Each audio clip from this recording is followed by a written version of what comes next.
Hello and welcome to Inside Music. As always, I'm your host, James Shotwell, and it is great to be with you again. My guest this episode is up-and-coming Seattle rock band Pretty Awkward, whose latest single, Misfits, is available now wherever you stream music. Now, what I love about Pretty Awkward is that their name is very fitting. They do not fit into the rock genre or the pop genre or any of the other genres out there. They are a band that writes songs they love for people that like the way they write their music, and they're going to tell us all about how it came to be on today's episode. Now, the pandemic has stopped a lot of bands from living out their dreams, but not Pretty Awkward. They found a way to keep going, and we're going to talk about that as well. But before we get there, I need to tell you a few quick things. This episode of Inside Music, like every episode of the show, is brought to you by Holix, the music industry's leading promotional distribution platform. What that means is that Holix works with record labels, publicists, and independent artists to share new and unreleased music without fear of piracy. If you go to Holix.com today, that's HAULIX.com today, and sign up, you'll gain immediate access to the same promotional service used by Slipknot, I Prevail, We Came as Romans, and thousands more, including our guest Pretty Awkward. So what are you waiting for? Get a free trial today by visiting Holix.com. But right now, all I need you to do is sit back, relax, and enjoy this episode of Inside Music.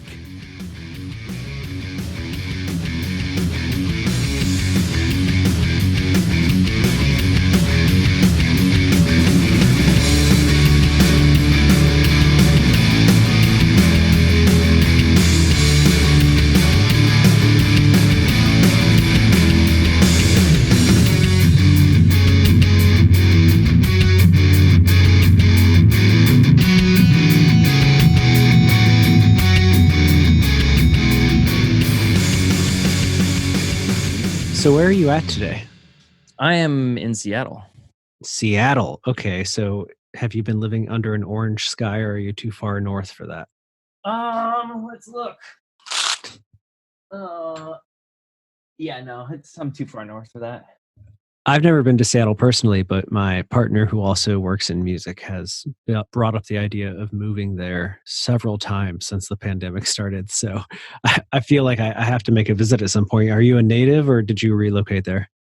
No, I'm a native. I've been here my whole life, for sure. Okay. So with that in mind, how do you feel about outsiders coming to your city to find new beginnings? I think it's neat. Just don't be a wiener. I think I've met a lot of really cool people that are transplants, but it's fun to have.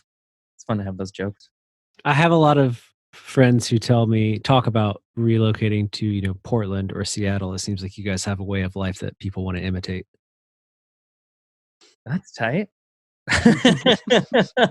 I mean, you're a pretty cool guy, it seems. So they must be onto something. I mean, I'm good at pretending, so aren't we all? Yeah, no, it's absolutely beautiful up here, no doubt. And that's the main reason why I stay. Every which way that you come in on any of the highways, like, you just get a really great view of this beautiful city, and it's mountains and water next to each other, and then you have the Olympic National Forest that's so close, and you have just so many cool things to do outdoorsy, like stuff. So it's really nice. So I can see why sounds beautiful. Yeah, I've only ever seen it from the airport. Like, I've been to Alaska several times, and so every time you kind of have a layover in Seattle. So I've only seen the tarmacs of your city. Oh, yeah. Those are also quite lovely. Yeah, I mean, no complaints. I've seen worse airports. Man, let me know, what have you been up to during this pandemic? I mean, that's a big question, but I want to dive into something that we talk about a lot on the show lately and just see how it's going with you, because I know you guys just put out a new song. I want to talk about it, but in general, we've been home 6 months this week. Right. What's it been like for you? What's the roller coaster of emotions and creativity been like? I mean, really the only bummer is just not being able to tour. I genuinely chill out and just write songs daily anyway, and I spend a lot of time like in the studio just making noises and creating sounds. So it's not like I was, super involved with like the nightlife, or the local bowling league, like I just kind of I keep to myself and I just write and stuff like that, hang out with my friends when I can. And so the bummer being not being able to tour and kind of get more of my exercise more of my extrovertedness, if you will. Um, that was kind of a damper on the year. But other than that, I've started picking up like photography. I've been writing a lot. It's really not been difficult to. I feel like there's a lot to talk about right now, and I feel like there's um, just kind of this endless fountain of inspiration all over the Mm. place. So it's really cool, and yeah. I love the positivity. I mean, was it always this way though? Because I feel like when this first started, everyone was like, "Okay, it's time to make that thing I keep putting off." And then after a few weeks, it was like, "Oh, I have a lot of time right now. Like this is gonna be around for a minute." We kind of like got lazy, or for some people I've spoken with have been like, I don't have anything to write about because I feel like everyone is just in the same state of anxiety or, whatever Mhm. happens to you. They're just people are like some people have felt really creatively frustrated. And it feels like maybe you differ from that. Yeah, I mean, it's it's not hard for me to like use my own anxiety or my own little inner monologue narrative guy and create a story and like write some lyrics, you know what I mean, write a song. And Mm, so that's been my training for like the last few years of how to do that, how to like communicate that properly through art, you know what I mean, and having that outlet. So mm, I've I've been able to be creative, which I've been really grateful for. I've also taken kind of a break from it too at times because I feel the need to like explore, just mm. like I don't know, just going outside, like Yeah. away from people, of course, but like just out into nature. Been able to go to like the coast a couple of times. Um, like I said, I checked out the Olympic National Forest for the first time. Actually, I've never gone out there, and it was just absolutely beautiful. Mm. Um, and yeah, so being able to have kind of like some of those nice mind calming experiences, you know what I mean? Like those soul satisfying ones. And then to come back and get creative is just kind of the nice restart button. So I've been able to take advantage of that a lot too. Well, that's good to hear, man. I do feel like a lot of us spend our lives being like, maybe I could try to explore this other idea or interest that I have. And we're always like, but I don't have that kind of time. And this, as long as your thing that you wanted to pursue wasn't like being a DJ and throwing massive parties, you've been granted an opportunity to see if you really love that other thing as much as you think you might. Yeah. And I did. I mean, I've tried a few things. Nothing really stuck. Nothing worth sharing here. Where I was like, oh man, I'm sorry I put this off for so long. I've gone to the woods a few times. I'm like, this is really cool. But at the end of the day, every week, at least once a week, one of us in our house says something like, I miss concerts. I miss live music. Right. No, and absolutely. Like that's been a huge bummer as well, is because that's kind of I mean, I feel like that goes hand in hand with going out in nature and kind of getting that vibe. You know what I mean? Like Hmm. going to a concert, going to a live show is just another type of like refuel. You know what I mean? Like just getting blasted with noise is Hmm. just an incredible feeling for me. And I love that stuff. I love just standing in the crowd and just like bobbing back and forth, being really stoned and just Hmm. listening to some loud music. And it, like I said, it's refreshing and it kind of restarts that whole creative process for myself because I get inspired just by little things and get different ideas here and there, which is really fun. You're absolutely right, and I don't know if you've been watching a lot of the live streams that have happened, and I feel like they're getting fairly good. Like the Instagram ones were whatever, but now people are doing multi-camera HD streams. But even the very best ones, all they really make me do is miss going to an actual show. Yeah, for real. It's been really cool to see how many people have been working like silently on their craft and they just Hmm. kill it. You know what I mean? There's a lot of Yeah. people that I know that are just like, yeah, it's pretty amazing. So that's always really cool. Seeing how Yeah, much talent there is out there. It's amazing. absolutely. And I feel as though it will ultimately inform when live music comes back. There will be at least some artists who benefit from how much time they've spent like honing their craft, but also Mhm. developing new ways to express it in the digital space or in the live streaming space. They're like, okay, now I understand how to make a show look good rather than just sound good. That'll come Mm. into the live scene a little bit more. Yeah, definitely. I think so. I think there's just gonna be a resurgence all around. I mean, like musicians, we miss doing it. And then people like me that like going to concerts also miss going to concerts. So I think it's just gonna be something that's not gonna be, yeah, it's gonna be appreciated more almost, like all aspects of it. Absolutely. I did a couple drive-in shows, and I think I'm going to do one again in a couple of weeks. But it was weird. The whole time we were very excited, but then once it started and like the energy of the moment wore off, and we were just watching someone perform while listening to them on the radio in the car, it did suck out all of that energy. It was just like, this is strange. This is really a weird predicament to be in, and it doesn't feel anywhere near as close to what I want it to be. Yeah. No, I bet. Well, let me ask you about what you guys have done lately, which is Pretty Awkward put out the song Misfits. They had a premiere over on Substream, and people can go stream it pretty much anywhere they want right now. Mhm. It's uh it's a really good song, man. I Thank enjoy it quite a bit. And I know before we started recording, you told me that you're kind of working on something right now, but let's talk about this. Where did the song come from? you. The far reaches of our subconscious. Perfect. Yeah, right. No, what was it? So, uh, so Nicholas and I write a majority of the tracks. That's kind of like our jam. That's kind of our gig. And he came to me with this musical idea, and we had uh, for a while. I mean, we kind of just have this thing where it's like just writing whatever comes out that day, um, and not really worrying about staying to a specific lane, when it comes to like genre or just even like the sounds that we include. So we we also included with that the length of time that a song is.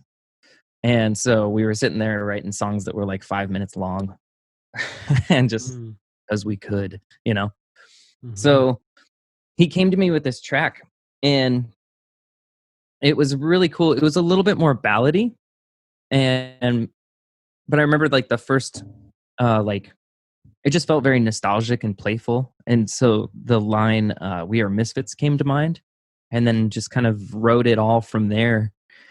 And that song lived with us for about a year.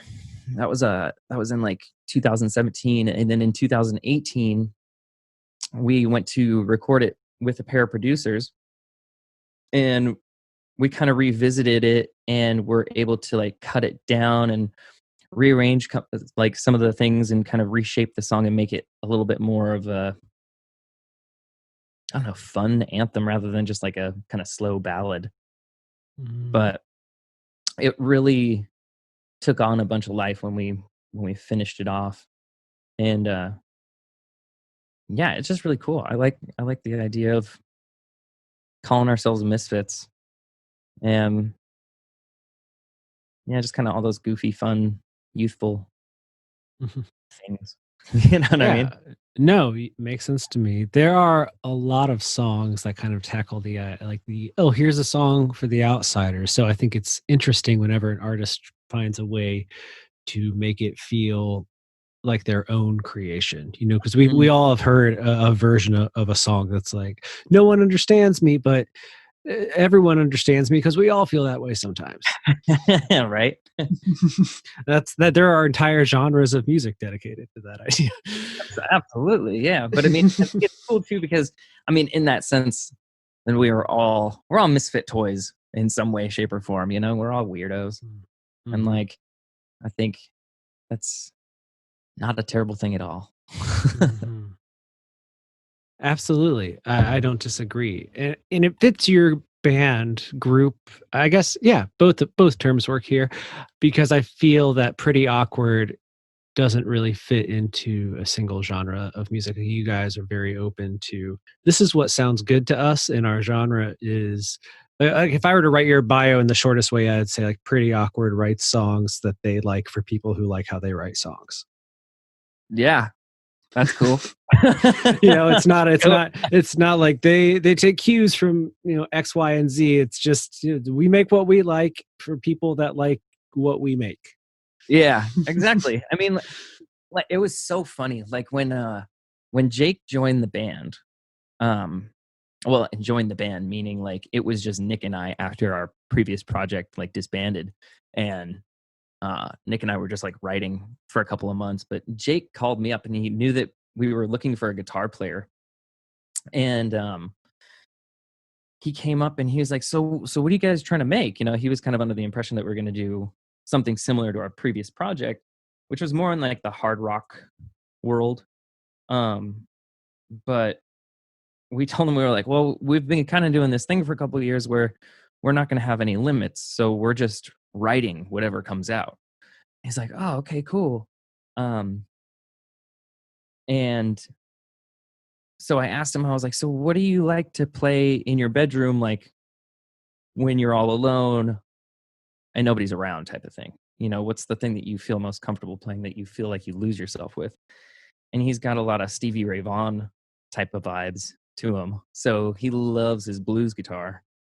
And uh yeah, just mixing those things together, just experimenting with sounds, um was kind of a big thing, and just kind of telling ourselves that we're really just writing music for us, like if Mhm. everybody else enjoys it, that's a bonus, but we want to make sure that we're writing something, playing something, performing something that we really, really enjoy, and we're gonna enjoy for like the next decade or 2 or 5, So it's If like you yeah, it's just if it comes from the heart and it feels good. Yeah, and if you gotta play the song, you gotta like what you're playing. Absolutely. That's a big pointer. I couldn't agree more. Well, what are you? I always hate asking people what they're working on now when they have just done something. You guys just put out a song within the last month, but as an interviewer, my gut is instinct just to be like, and then when's the next thing coming? So, I assume that with what's happening in the world, you've had to adjust your 2020 plans beyond just touring, but also how you release music and everything. So, with a new song out now, you guys have been promoting on all your channels and everything. What are the next steps from here? Like, what are you guys working towards doing right now? Right now we're going to be um, looking forward to releasing some more music in the fall. Okay. So, Okay. No, that's a good answer. What like a traditional release or another just single? yeah, just another single. I think We'll have a grand total of 4 out. I think 4 singles in the midst of a pandemic is worth celebrating. Right? That's that's more than a lot of musicians have been able to muster, and you make it look easy with the quality of the songs you're putting out. It's a goal I never knew I had. You never thought like, well, if the world starts to end, what am I going to do with my time? But I'll put out some here you music. are. Right. You have now learned. I know the tricks. Tricks of the trade. Yeah, Well, no, how it's gonna be go cool. ahead. Oh, no, I'm excited to get more music out, man. I can imagine. Do you feel like the current state of the world has been beneficial to you in terms of, being able to have more time at home to work on this material? Um, like I said, I life hasn't really changed too terribly too much, like, other than, like, Mm, I can't work, you know? mhm, mhm. Can't tour. Um, so it's been pretty much like I mean, I've also started dating, but, uh, I started dating somebody, so that's kinda weird to start doing during a pandemic, I know that for sure. Uh, it's it's a different one, but, other than that, like, it's just been very I had my moments of stress and freak Mhm. out, but I think after a while I've just kind of chilled. And I think that's kind of the big takeaway for me is just relax, just chill, sit back and Let take it day by what's day. gonna happen happen. Yeah, pretty much. It is what it is. Like Yeah. that's all I can do. All I can say. Well, I love to hear it, man. Well, let me ask you this. Life hasn't changed for you, but how you build an audience for your band has certainly changed without being able to tour. So, in terms of Absolutely. marketing and getting people to give a damn, for lack of a better phrase, about Pretty Awkward, like what's been working for you? Social media. I mean, we really like Instagram and Twitter. Um Fortunately, Nicholas is actually like the social media guy. He's the guru. So he knows all of the things to make it happen. And I'm just kind of like I'm all thumbs with it, which is really funny. But yeah, no, we've noticed a significant like increase in activity with uh with those two platforms specifically. Mm. Well, makes me happy to hear, man. I think that that's wonderful news for you. Thanks. Yeah, no, fun. So you have the song out right now. It's called Misfits. People can stream it anywhere that they want. There's visuals for it. You have new music coming soon. As we look towards the end of the year, outside of maybe getting to perform again, which we all hope is on the horizon, what kind of things are you looking forward to? Just writing more. Mm. Like I'm always looking forward to the next thing. Um yeah, I mean there's a lot of potential that can happen, I guess. And it's, like I said, it's kind of just take it day by day and aim for the stars. Shoot for the stars or whatever. No, that's a good answer, man. I think that I like the optimism. I like the openness. Come what may, we'll figure it out. Yeah. Well, before I let you The go, way I can can you really do that. it's easier said than done, but we're going to do our best. Right. Before I let you go, tell everyone where they can keep up with Pretty Awkward online. Yeah, you can like us on Facebook, Pretty Awkward Band. You can like us on Instagram or follow us on Instagram. I believe we're also Pretty Awkward Band on there. Um, and Twitter, we are just at Pretty Awkward. We also have, I believe, YouTube and Spotify, iTunes, and all that stuff. So we're out there. We're everywhere. Well, I'm happy to hear it, man. I'm happy you guys are out there making music that makes people feel a little bit less alone at a time when we're all feeling pretty alone. I think it's safe to say. So I No, appreciate I'm you really and I happy appreciate to what hear you that. do. Thank you, man. I'm really happy to hear that. It's amazing. Thank you so much. No, absolutely. And thank you for coming on the show. Everyone listening, you should go pick up Misfits. If you want to buy something from Pretty Awkward, they'd probably appreciate that right now. And we'll have more episodes of this show coming to you very soon. So you want to say goodbye to the people at home? Thank you so much for listening. Check us out. We're at prettyawkwardband.com. Can't wait to see you.